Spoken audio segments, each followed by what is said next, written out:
ఇవాళ నేను ఇంకా కాంగ్రెస్ ఒకటి అడుగుతా, ఇవాళ మీకు చిత్తశుద్ధి ఉంటే రేవంత్ రెడ్డి గారు చెప్పారు ఏమని, నేను పవర్లో లేనప్పుడు చెప్పిండు నేను ఇలా తోలు తీస్తే ఇలా స్కామ్లు అని తీస్తే, ఒక్క కేసు ముందు అడుగుతుంది ఎందుకు తీయలేదు సార్? ఆ ఇంటెలిజెన్స్ హెచ్ఎండిఏ తీసారు కదా సార్. ఏమైంది, ఏమైనా అరెస్ట్లైనాయా? అరెస్ట్ అంటే బయటకైతే వచ్చింది కదా, అసలు ఏం తెలియదు. దబాయిసూరు ఇవాళ ఫోన్ ట్యాపింగ్ కేసు 7 వరకు వచ్చింది, అది 7 వరకు వచ్చింది. Process it take process also maybe. ఏం ప్రాసెస్? ఒకటైనా స్టార్ట్ చేశారు కదా, స్టార్ట్ చేసిర్రు చూపించుకోనికి ఎలక్షన్ టైంలో. మరి ఇవాళ ఎన్ని బలిక బకరాలు అయ్యారు. నన్ను అరెస్ట్ చేసిండు అప్పుడు ఓడు రాధాకిషన్ గాడు లాస్ట్ ఇయర్ ఇదే టైంకి, బోనాల టైంకి. ఇవాళ జైలు ఉన్నాడు వాడు. డెఫినెట్ గా దేవుడు చూస్తాడు. కర్మ రిపీట్స్. ఎస్, ఇలా జైలు ఉన్నాడు. ఆడ ఏజ్కి రిటైర్మెంట్ అయినాక ఆడు హ్యాపీగా ఇంట్లో కూర్చోవాల్సిన వయసులో ఆడు కూర్చొని లెక్క పెడుతున్నాడు. ఇలా పోలీస్ ఆఫీసర్లు బలేరు, వాళ్ళ మాటిని వాళ్ళు ఉన్నప్పుడు తోపు తురుములు అనుకొని వీళ్ళు ఫీల్ అయ్యారు, సపోర్ట్ చేస్తారు అని చెప్పి. ఇలా వాళ్ళు బల్లే అయినరు. కేసీఆర్ బాగానే ఉన్నాడు, కేటీఆర్ బాగానే ఉన్నాడు, హరీష్ రావు బాగానే ఉన్నాడు ఆ కేసులో. మరి ఆ కేసులో ఎవరు ఇన్స్ట్రక్షన్ చేశారు? ప్రభాకర్ రావుకి. మరి ఎందుకు తీయలేకపోతారు? నార్కో అనాలిసిస్ ఇవన్నీ అరికట్టాలంటే మీరు బీజేపీ ప్రభుత్వం వస్తే దీనికి ఫుల్ స్టాప్ పెట్టొచ్చు అని మీరు అంటారు. 100% తోలు తీస్తాం, తప్పు జరిగితే తోలు తీస్తాం. కెసినో గురించి ఒక మాట చెప్పాలంటే మీరు ఏమంటారు? దాన్ని సపోర్ట్ చేస్తారా లేకపోతే? నేను ఎన్నో 100 ఇంటర్వ్యూలలో చెప్పిన క్యాసినో అనేది ఒక ఎంజాయ్మెంట్, పబ్ ఎట్లనో అది లిమిటెడ్ గా. ఏ మనిషికైనా పరిమితికి మించిపోతే డెఫినెట్ గా హెల్త్ డ్యామేజ్ అని ఉంటుంది, ఫైనాన్షియల్ డ్యామేజ్. క్యాసినోకి వస్తే ఫైనాన్షియల్ డ్యామేజ్ ఉంటుంది. సో మీరు పరిమితికి మించి ఒక ఎంజాయ్మెంట్కి రండి, తినండి, తాగండి, ఎంజాయ్మెంట్ చేసుకోండి. నేను క్యాసినోలో కొడతా అంటే ఒక తరం కాదు. మరి చీకటి ప్రవీణ్ ఎందుకు ఎలా సక్సెస్ అయ్యారు కెసినోలో? నేను నడిపించిన కదా, ఆడి ఖతమైనము, నడిపించి సంపాదించు. ఎవడైనా ఆడితే ఖతమే అవుతారు. మా దగ్గర ఒకటి ఉంటుంది, ఇప్పుడు చిత్తుపట్టు ఉంటుంది కదా, చిత్తుపట్టులో కూడా నువ్వు గెలవలేవు. 10 times వేస్తా. అందులో చీటింగ్ ఏముండదు, నీకు 50% నాకు 50%. అర్థమైందా? చిత్తుపట్టు అంటే తెలుసు కదా, కాయిన్ ఇట్లేసి హెడ్స్ ఆర్ టైల్స్. మీ లాంగ్వేజ్ నాకు అర్థం కాదు. హెడ్స్ ఆర్ టైల్స్ ఆడదాము. రోజు అదే ఆడుతున్నావు అనుకో, one day you will be the loser. మరి ఇద్దరికి 50 chances ఉంది కదా, నీకే ఆప్షన్ ఇస్తా, చెప్పమని. ఆప్షన్ నీకే. You tell either heads or tails. వదిలేండి, ఎందుకు వచ్చింది అంటే ఎగ్జాంపుల్ చెప్తా, జో బోలా ఓ గయా, జో సునా ఓ అచ్చా.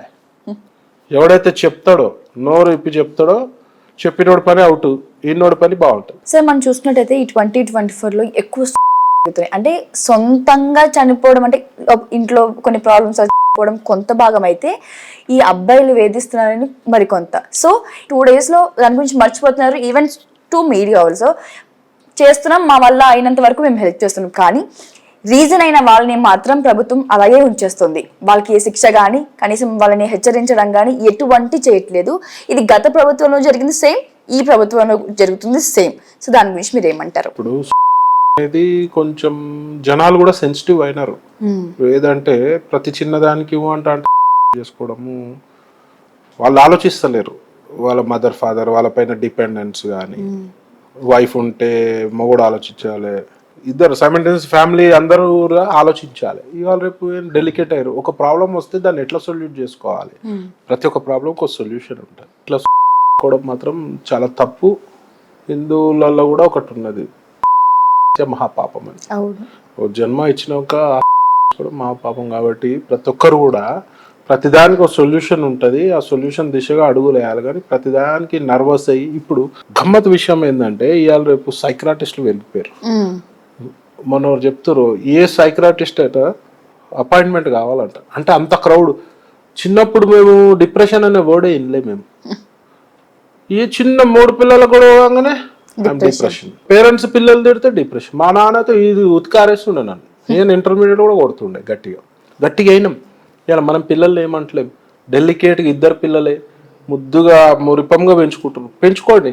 వాళ్ళకి ఏమైనా ప్రాబ్లం వస్తే ఫేస్ చేసే అంత సత్తా కూడా ఉండాలి. డెఫినెట్గా లైఫ్లో ప్రాబ్లమ్స్ వస్తూనే ఉంటాయి ప్రతి ఒక్కరి లైఫ్లో. ఒక్కొక్కరు ఇప్పుడు నాకు వచ్చిన ప్రాబ్లంకి నేను పోయి ఒక డార్క్ రూమ్లో కూర్చోవాలి ఈడీ అయినప్పుడు. ఇప్పుడు బయటపడ్డాం కాబట్టి ఏమీ అనిపించదు. ఆ రోజు మీడియా మొత్తం ఒక విలన్ లెక్క చూపించడం, సొసైటీ అయితే నాకు దగ్గర ఉన్న వాళ్ళు నా దగ్గర పోతే వాళ్ళకి ఏమంటుకుంటుంది అని భయపడ్డారు. ఇప్పుడు దొంగన కొడుకులు వచ్చి ఫోటోలు ఇటోలు దిగుతుంటారు ఇప్పుడు వచ్చి. అంటే ప్రాబ్లంలు ఉన్నప్పుడు ఒక టైప్ రాళ్ళేస్టోళ్ళు ఎక్కువ మన సొసైటీలో. మనం ఎంత గొప్పగా ఉండాలంటే ఎట్లాంటి ప్రాబ్లం అయినా ఫేస్ చేసుకుంటూ వాళ్ళకి ఎలా, నేనే లైవ్ ఎగ్జాంపుల్ కదా. మామూలుడైతే ఇప్పుడు పోయి మాకు సరునార్ దగ్గర వాళ్ళనే దుంకాలి యాక్చువల్గా. గట్టిగా నిలబడి నా తప్పు లేదు. నన్ను ఒక ఆఫీసర్ అడిగినాడు, నువ్వు ఎంత ధైర్యం ఉంటే మేము రైడ్ చేసినాక నువ్వు ఇంటర్వ్యూలు ఇస్తున్నావా, తప్పు కదా నువ్వు అంటే, సార్ నన్ను ఒక మీడియా కానీ సొసైటీ ఒక బ్యాడ్గా ఫ్రేమ్ చేసారు, నన్ను నేను ఇన్నోసెన్సీ ప్రూవ్ చేసుకోవాల్సిన బాధ్యత నాపైనే ఉంది, లేకపోతే రేపు చరిత్రలోనే ఒక హీనుడిగా మిగిలిపోతా అంటే. ఆయన కూడా ఆ పాయింట్ నచ్చి ఓకే మాట్లాడు, లిమిట్గా మాట్లాడని చెప్పడం జరిగింది. సో ఇలా తల్లిదండ్రుల పెంపకం మారాలి, పిల్లలను స్ట్రాంగ్ చేయాలి. ఇలా ఆడపిల్లని ఎవడో ఎద వచ్చి ఈవ్ టీజింగ్ చేయగానే చెప్పు తీసుకొని కొట్టాలి, ఏడ్చుకుంటా పోయే పని లేదు, డెఫినెట్గా తిరగబడాలి. ఇక గవర్నమెంట్ విషయానికి వస్తే గవర్నమెంట్ ఏం చేయలేదు. ఒకటి, ఈ రోగ్స్ గురించి మాట్లాడితే చట్టాలు కొన్ని జ్యుడిషియరీకి వెళ్ళే వరకు, ఇప్పుడు కేసు రిజిస్టర్ అయినా ఏమైనా అక్కడ వరకు యాక్షన్ గట్టిగా ఉంటుంది, పిఎస్లో ఇస్తూంటారు. ఇప్పుడు ఏ గవర్నమెంట్ కూడా let it be BRS, let it be Congress, unless and until అందులో పొలిటికల్ ఇన్వాల్వ్మెంట్ ఉంటుంది తప్పించి ఎవరు కూడా ఒక ఆడపిల్లకి అన్యాయం జరిగితే చూసుకున్నారంటే మనిషి కిందికే కాదు లెక్క. సో ఈ పోలీస్ స్టేషన్ల వరకు ఎఫ్ఐఆర్లు అయ్యి గట్టిగా డోస్ ఇవ్వడం అవన్నీ అయిపోయే వరకు అయిపోతుంది. తర్వాత జ్యుడిషియరీకి ఎప్పుడు మూవ్మెంట్ అవుతుందో కొన్ని లూప్ హోల్స్ దొరికించుకొని వాళ్ళు బయటపడడం జరుగుతుంది. సో దీనికి ఏం చేయాలి, కొన్ని లాస్ మంచి మేధావులతో కూర్చొని ఇట్లాంటి చట్టాలు తీసుకురావాల్సింది. ఇట్లాంటి చట్టాలు తీసుకొస్తే ఈ రోగ్స్ బాధ, ఈ బాధ, ఇట్లాంటి వేరే వాళ్ళ ఫోర్స్ఫుల్ సూసైడ్స్ తగ్గుతుంది. ఇందాక మీరు అన్నట్టుగా నేను ఈడీలో ఉన్నప్పుడు నన్ను అంటరాని ఒక మనిషిగా చూసారు, ఇప్పుడేమో అందరూ నాతో ఫోటోలు దిగుతున్నారు అనేసి. సో ఎక్కడైనా అలాంటి పర్సన్స్ ఎక్కడైనా ఒక ఇబ్బందిలో పడినప్పుడు సో ఇప్పుడు చీకోటి అందరికీ తెలుసు, ఏంటో తెలుసు, ఎవరో తెలుసు, సో మీ ఫోటో చూపించి మాకు తెలుసు అని మీ ఇన్ఫ్లుయెన్స్ వాడుకున్న వాళ్ళు 100% మిస్యూజ్ కూడా చేస్తారు. ఇప్పుడు నేను ఇప్పుడు రోజు మినిమం మీరు నమ్మరు ఒక 100 నుంచి 200 ఫొటోస్ దిగుతాను పబ్లిక్ ప్రోగ్రామ్ లేనప్పుడు. పబ్లిక్ ప్రోగ్రామ్స్ పోతే అయితే ఇంకా విపరీతమైన ఫొటోస్ మీద పడదు. వాడు మంచోడా చెడ్డోడా అయితే నాకు తెలియదు కదా, పక్కన వచ్చిర్రు అన్న ఫోటో అంటే దిగుతాం. ఇట్లాంటి ఫోటోలు తీసుకుపోయి ఏదో ల్యాండ్ సెటిల్మెంట్లో మిస్యూజ్ చేసుకుంటే మనకు తెలిసి మనం వార్నింగ్ చేయడం జరిగింది, కానీ అన్ని తెలియదు కదా, తెలియని కూడా ఎన్నో ఉంటాయి కదా. సో అట్లాంటివి కూడా జరుగుతాయి, సహజం కదా. మన దగ్గర ఏమైనా మిస్యూజ్ చేసుట్లా మనోళ్ళు నెంబర్ 1 ఉంటారు, ఫస్ట్ మనోళ్ళే ఉంటారు. ఒక స్కీమ్ పెడితే దాన్ని ఫస్ట్ మిస్యూజ్ చేస్తారు, ఆ స్కీమ్ బంద్ అయ్యే వరకు. సో మీరు ఇందాక మాట్లాడినట్టుగా హిందూ మతం గురించి చాలా చక్కగా వివరించారు మాకు. సో ఈ క్రిస్టియానిటీ గురించి కూడా మీరు చెప్పినట్టుగా కొంచెం అబద్ధం ఉంది, కొంచెం నిజము ఉంది. అంటే సేమ్ హిందూ ధర్మంలో ముస్లిం ధర్మంలో కూడా అదే ఉంది. సో ఈ మధ్యకాలంలో మీరు చూసారో లేదో, ఒక చిన్న క్వశ్చన్, సో చూసారో లేదో గుడిలో అంటే మనకి హిందూ గుడిలో మాత్రమే మనకి ధ్వజస్తంభం అనేది ఉంటుంది. ఇది క్రిస్టియన్ లో నేను ఒక దగ్గర చూశాను, కేరళలో పోతే ప్రతి ఒక్క చర్చ్ కూడా ధ్వజస్తంభాలు ఉంటాయి. గమ్మతి ఇప్పుడు మీరు నవ్వుతారు, నేను మతాన్ని కించపరుస్తలే. మతం ముసుగులో కొందరు యదవాళ్ళు చేసే పనికి మతానికి ఒక మచ్చ మిగిలిపోతుంది అనమాట. వాళ్ళని నేను కించపరుస్తా, తిడతా, వాళ్ళని తిడతా. హిందువులు ఉండని, ముస్లిం ఉండని, క్రిస్టియన్ ఉండని, మతం ముసుగులో దొంగ పాస్టర్లు, మతం ముసుగులో దొంగ బాబాలు, మతం ముసుగులో దొంగ ముల్లాలు, ఇవి ఇప్పుడు ఏ మతం కూడా చెడు చేయమని పక్కోనికి హాని చేయమని చెప్పదు, ఏ మతమైనా చెప్పదు, ఏ గ్రంథం చెప్పదు, ఏ పవిత్ర గ్రంథం చెప్పదు. మతము గాని గ్రంథాలు గాని సనాతన ధర్మం అంటే ఏంది యాక్చువల్గా మన లివింగ్ స్టైల్ సనాతన ధర్మం. మనం ఎట్లా ఉండాలి, మనం ఏ టైప్ లో ఉండాలి అనేది సనాతన ధర్మం మంచి చెప్తుంది. ఈ పద్ధతి ఉండే, ఈ పద్ధతి ఉండాలి.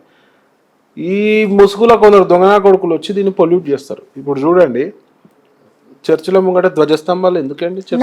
నంది విగ్రహం కూడా ఉంటుంది. అరే మీరు నమ్మరు, చర్చిలల్లో ఒకప్పుడు ప్రసాదం తీసుకోరు, ఒకప్పుడు తీర్థం తీసుకోరు, తీర్థాలు ఇస్తారు చర్చిలల్లో.